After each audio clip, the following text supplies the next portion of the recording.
All right, what's going on, guys? So in this video, I'm literally just going to be going over my intraday feature strategy. I dropped this PDF in the Discord. If you guys are in there, then you would have got early access to it. If not, hey, you guys can get it now. I'm going to leave it in the description for completely free. This is literally just going to be me walking through this, going through this, and just explaining like what everything means, how I use it, and how you guys can use it in your own strategies as well. So with that being said, let's move on. All right, so just before we start off, I just want to make this known that this whole model is built around high probability setups. So before we even get into anything, I just want to explain what's going to be included in here so you guys know what to look forward to. So this is like everything in here is going to revolve around liquidity, fair value gaps, market structure, and as well as knowing where price wants to go next. So this isn't like some indicator bullshit. Like I'm not here to sell you guys a fucking indicator that's going to magically do all the work for you. This is purely logic based. This entire board is just showing you guys the narrative that I look for before I enter a trade. So with that being said, let's actually move on to our first point. All right, so before we dive into anything super deep, this is just going to be like a broad overview of everything. So this is kind of just a checklist that I look forward to before entering a trade. This is what helps establish like my bias. This is what I look for in targets. This is what helps you in my entry. This is everything right here. So literally the rest of this is just going to be this shit broken down. So this is what we're looking for. So the 6 major confluences that I like to look for are liquidity sweeps, higher time frame fair value gaps, a V-shaped recovery, which in this case is just displacement. This is like this V-shaped recovery is just displacement, but with a different word. This kind of lets me like have like a visual representation of something. So this would probably help you guys out too, but V-shaped recovery just means displacement. We want to look for an inversion fair value gap or a normal fair value gap to enter off of, a clear opposite draw on liquidity, as well as a SMT divergence. Now, there's a couple stuff that I'm going to skip over just because like you either don't need it or it's just the opposite of what I already talked about. So for example, I'm going to be talking about fair value gaps, but not inverse fair value gaps because it's literally just the opposite of a fair value gap, as well as SMT divergences. Even in here in brackets, you can see that I labeled it optional because having an SMT versus not having an SMT isn't going to make or break your trade. So to be honest, it is optional, but if you have it and if you do notice it, then it is something that can benefit you for sure. Anyway, these are like the rating systems that I look for in a trade. So 4 confluences B, 5A, and then 6A plus. All right, so let's get started with our main first point, which is a higher time frame context / bias. So in the higher time frames, you guys are going to want to be anywhere from the 30 minutes to the 1 hour. So within those time frames, you guys want to be looking for certain things such as A, where is liquidity resting? B, a higher time frame fair value gap alignment, and as well as D, which is your market structure direction. Literally having these 3 is probably the most important like confluence out of the rest, just because of the fact that like this will tell you where price is going. And then everything else following is literally just going to be either helping you find an entry or helping you find a target, right? Without your higher time frame, you guys practically have nothing. So within your higher time frames, you guys want to make sure you guys are spotting out either, like I said, clear obvious draws on liquidity, higher time frame fair value gaps to either retrace off of or to target. So in this example, I have a 30-minute fair value gap that I'm targeting because I know that we are delivering from sell side liquidity and price has to rebalance eventually. So find a fair value gap to enter off of and then target your nearest draw on liquidity, which is up here. And you could use your fair value gaps as well when it comes to finding targets. That's pretty much it for this. Find a bias, stick to it, and then find a higher time frame alignment as well. The next thing we're going to be talking about is liquidity sweeps. So a liquidity sweep, to break it down really simply, is just where there is a pool of liquidity. So it's where price will go to before making its real move. So on this side, you'll see price taking out a side of equal lows. So as we can see here, sell side, we have sell side liquidity being swept, and then we are delivering from the sell side liquidity. So this is what a liquidity sweep is. It's when price comes down to a draw on liquidity or an area of liquidity and then rebounds off of it after sweeping the liquidity. But anyway, that is what a liquidity sweep is. Most often than not, after a liquidity sweep, we will have a displacement in price. So that's where the V-shaped recovery comes from. So this whole coming down, sweeping liquidity, and then accelerating back up, this is what displacement is. So from this bearish candle to this bullish candle, this is an area of displacement. So when I say I'm looking for a V-shaped recovery, this is what I'm talking about, right? Identifying your areas of liquidity are not that hard. It's really simple. Once you guys do get to like a certain experience level, then you guys will just be able to identify these like nothing. Like there's no like kind of fucking thought that goes into this. But the best way to kind of look at it is see where you're delivering from. So obviously I know you guys can't see the whole chart in this example, but in this case, we were delivering from buy side liquidity. So we were, delivering from up here, coming down. There was a major draw on liquidity, price sweeps it, comes back up, and then that is your target right there. But yeah, that's pretty much it. All right, our next confluence is going to be fair value gaps. So fair value gaps are such a blessing. These are probably going to be what's going to be making you guys a lot of money in these markets. So how do we find a fair value gap? What do we do with it, etc., etc.? So after our little V-shaped recovery, within that recovery, we are going to see a fair value gap form. So in this bullish example, we can see that literally on the top of the displacement candle, we see a fair value gap get formed, right? Okay, fair value gap gets formed, now what, right? Now we need to see price tap into that fair value gap to mitigate it and then show us a reversal off of that. So as we can see right here, the fair value gap gets formed.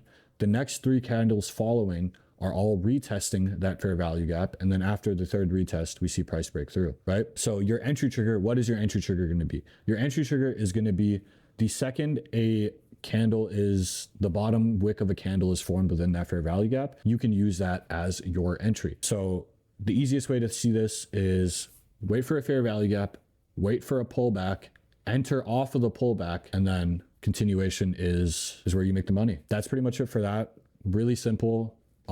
Fair value gaps are formed when there's 3 candles stacked on top of each other, 2 from the bottom or from the top wick of the bottom candle to the bottom wick of the top candle. That is where your gap is going to be. Now you can do that with bearish or bullish candles.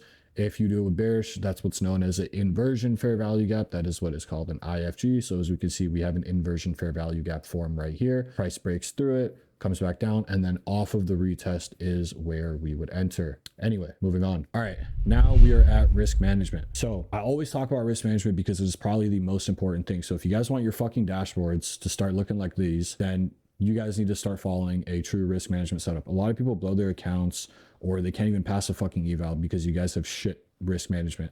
Now, a lot of people are going to skip over this. That's okay. The ones that don't, you guys are the ones that are actually going to start seeing some fucking progress because you guys learn how to manage your risk. So I'm going to tell you guys how I manage my risk and you can implement that however you want. But anyway, moving on. But the way I manage the risk is, let's say I just started and I literally just bought a fresh funded account, right? What am I going to do? The first thing I'm going to do is I'm not going to trade more than 1% of my account per trade, because after that, 2 trades out and 2-3 trades out, you guys fucking lost your account, right? So we don't want to be doing that. So we want to be trading 1% per account, and then we want to be building what's called a buffer. So a buffer is basically X amount of money that you make that you can then start leveraging more and then trading more to eventually get a payout from said buffer. So when it comes to my buffers, I like to build a buffer of anywhere from $3,000 to $4,000. That's if I'm trading anything under like a 100K account. If I have a 100K account, then my buffer I'd want my buffer to be a little bit more, anywhere from like 5,000 to 7,000. Anyway, once you do have your buffer, then you can afford to risk more. So after you built your buffer, you can risk anywhere from 2 to 3% per trade. Your daily loss limit should be no more than $1,000. If you guys are trading with like any sort of new prop firm, they do have daily loss guards, so you don't really have to worry about that. Obviously only take A plus setups. Those don't even exist, but you get what I'm trying to say. Don't take anything less than like an A setup. If you're really desperate or you really need to make some money back, sure, go ahead, trade shitty setups, but see where that gets you. Anyway, next thing, trade frequency, quality over quantity. Obviously, if I kind of have to staple this through your head, then, maybe you shouldn't be fucking trading. But obviously try to prioritize more good trades over how many trades you take per day. Yeah, other than that, that's pretty much it. Literally do not trade any more than that. I'm going to be honest, this is not that hard to comprehend. Don't risk more than you can lose. Only trade good setups. Build a buffer so then you can risk more. Quality over quantity. That's literally it. It does not get more simple than this. Once you guys start implementing this into your own days, then you'll instantly see a fucking jump in progress. Other than that, that is pretty much it for this part. All right, so now we're just going to be moving on to some examples. So I'm just going to show you guys some chart examples of an A plus setup as well as an A setup. So you guys can kind of see what I'm looking at and then hopefully be able to replicate that on your own screens. Anyway, in this A setup, we can see that we are delivering from sell side liquidity. There's a clear, obvious draw on liquidity up here. Obviously, you'd have to zoom out, go into a higher time frame, identify your draw on liquidity, and then move in. We have a 5-minute fair value gap that we are entering off of. We have a liquidity sweep. So down here, we can see sell side liquidity being swept. There is no SMT divergence. There is displacement, so we do see that V-shaped recovery, but there is no higher time frame fair value gap. So since we only have 4 to 5 good confluences, this is deemed as a setup. Now moving on to the A plus setup. So this is an example of an A plus setup. So in this A plus setup, we can see we have our displacement, we have our higher time frame fair value gap that we're trading into, which is this red box over here. We have the displacement, so the V-shaped recovery. We have an SMT divergence over here. I didn't really talk about this, but I'll just give a quick rundown. An SMT divergence is literally just when one asset wants to go higher and then the correlating asset does not go higher, indicating that that asset is going to go higher. So in this case, I'm trading NQ.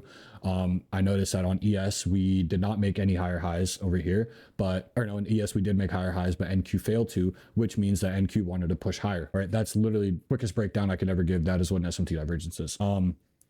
Anyway, so we have the SMT divergence. We have the fair value gap that we are entering off of. We have a clear opposite draw on liquidity.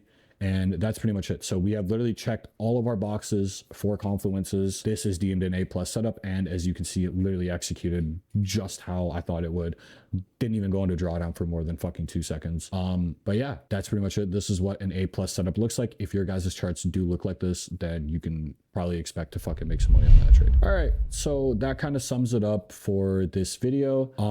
This is the last slide that just kind of breaks everything down really quickly. So I'm just going to summarize a quick few points and then move on to my outro. But summary is wait for liquidity to be taken, trade back into a fair value gap, have a higher time frame bias, respect your risk, and don't overtrade shitty setup. That's it. All right, that's all you guys need. I probably should have said this in the intro, but this is going to be a 2-part series. So this video is just going to be me explaining everything. And then the next video following up is literally going to be me live trading. So I'm going to be live trading this strategy in the markets. No back testing bullshit, no demo accounts, none of that shit. Live trading on a live account. I will upload a video on that probably next week or whenever literally a week from whenever this comes out is when you guys will see that live video. So that was the full walkthrough of this PDF. So, nothing extra, nothing hidden, literally just what's in here is what I'm talking about. And what is in here is literally what I use every day. So like I said, a week from whenever this video comes out, I will be uploading the live market breakdown version. So hopefully you guys are looking forward to that. But other than that, that is it. I appreciate you guys for sticking through this and I'll see you guys in the next one.